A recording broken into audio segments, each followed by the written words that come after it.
to what you have learned. Be persistent, whether convenient or inconvenient. Ibig sabihin, huwag tayong magsawa sa katotohanan. Kahit mahirap, kahit may tutol, manatili tayong tapat sa salita ng Diyos. Katulad ng panalangin, kailangan din nating ng persistence, no?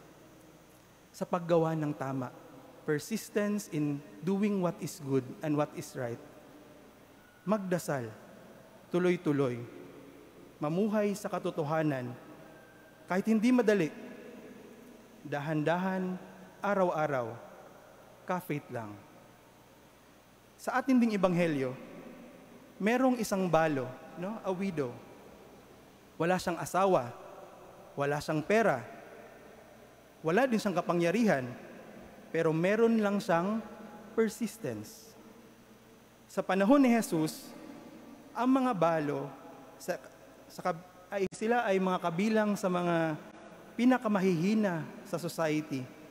Dahil wala silang asawa, kadalasan wala rin silang proteksyon at rights, at ginagamit ito ng ating Panginoon ngayon na turuan tayo at narinig natin na paulit-ulit siyang lumapit sa hukom, sa isang judge, hanggang sa nagsawa ito at binigyan siya ng hustisya na hinihingi niya.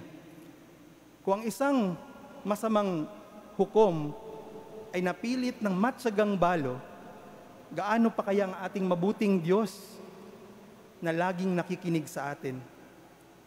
Familiar ito ngayon sa ating simbahan, especially na naghihikayat ang ating simbahan na nananawagan tayo ng accountability, especially sa ating gobyerno. Kami doon sa Tandangsora, mga seminarista, mga pare, ang buong community, every Friday, we have this White Friday protest, noise barrage. Ginagawa namin ito hanggat wala pang naikukulong. Pero mga kapatid, minsan mahirap din tukuyin kung ang ginagawa ba natin ay persistence or simpleng kakulitan lang. Ang kakulitan, hinihingi lang para makuha ang gusto. Pero ang pagtsatsaga, nananatili kahit hindi agad nakukuha dahil may tiwala sa Diyos. Ang kakulitan ay galing sa inip. Pero ang pagtsatsaga ay galing sa pananampalataya. Kaya kapag tayo'y nagdarasal, tanungin natin, Lord, ako ba ay nagpipilit lang sa gusto ko? Or nagtitiwala ako sa plano mo? Minsan, mga kapatid, sa pagtatanong natin, tahimik ang Diyos. Pero hindi naman ibig sabihin nito na kapag tahimik siya, ay wala siya. Minsan, natatagalan ang sagot. Pero hindi ibig sabihin na kinakalimutan na tayo ng Diyos. Ang delayed na sagot ay minsan, ito ay pagkakataon natin para tumibay sa ating pananampalataya. Hindi agad binibigay ng Diyos ang mga sagot. Baka naman, dahil gusto niyang lumapit tayo sa Kanya ng mas madalas, magtiwala ng mas malalim, at magmahal ng mas totoo. Sa ating ebanghelyo, karaniwan, iniisip natin na tayo ang balo, ang Diyos ang hukom. Pero minsan, baka tayo rin ang hukom at ang Diyos ang balo. Kasi minsan, tayo ang matigas ang ulo at ating mga puso.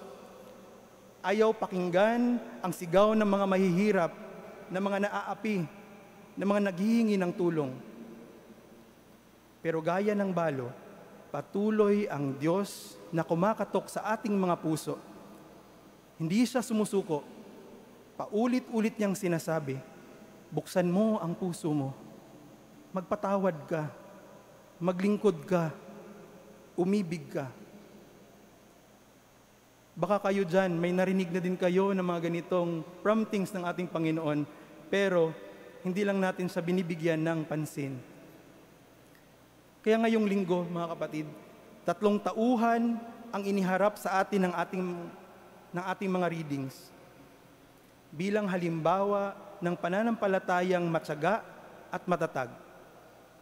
Si Moises, pinapaalala sa atin na magdasal kahit pagod at humingi ng tulong kung kailangan. Si Timoteo, pinaalalahanan tayo na manatiling tapat sa salita kahit mahirap. Ang Balo naman, pinaalalahanan tayo na magtiwala kahit parang tahimik ang Diyos. Ngunit, di pa tapos dyan. Nang nakilala lang natin tong mga karakter na to, may tanong si Jesus para sa atin.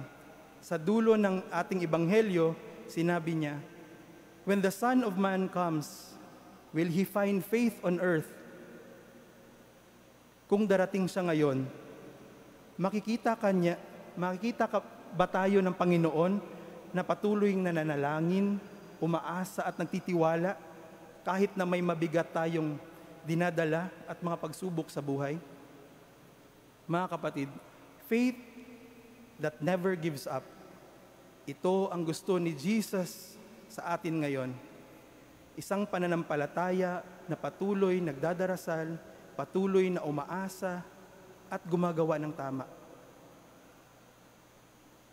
Kapag pagod ka, alalahanin mo si Moises.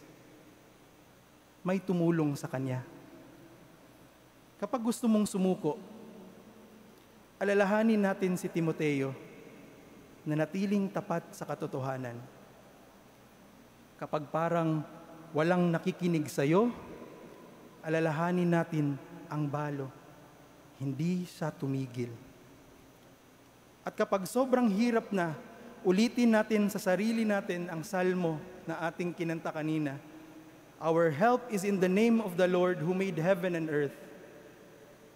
Kaya mga kapatid, huwag sumuko, kahit patong-patong na ang mga problema, magdasal pa rin, magtiwala pa rin, gumawa pa rin ng tama.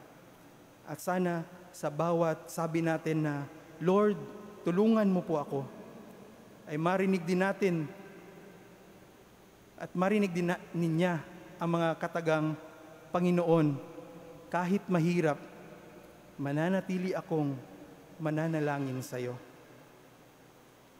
Dahil kahit minsan tahimik ang Diyos, hindi siya sumusuko sa atin.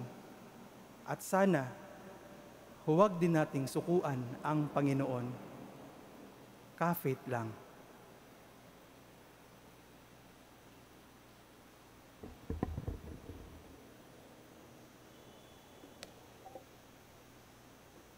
Let us profess our faith.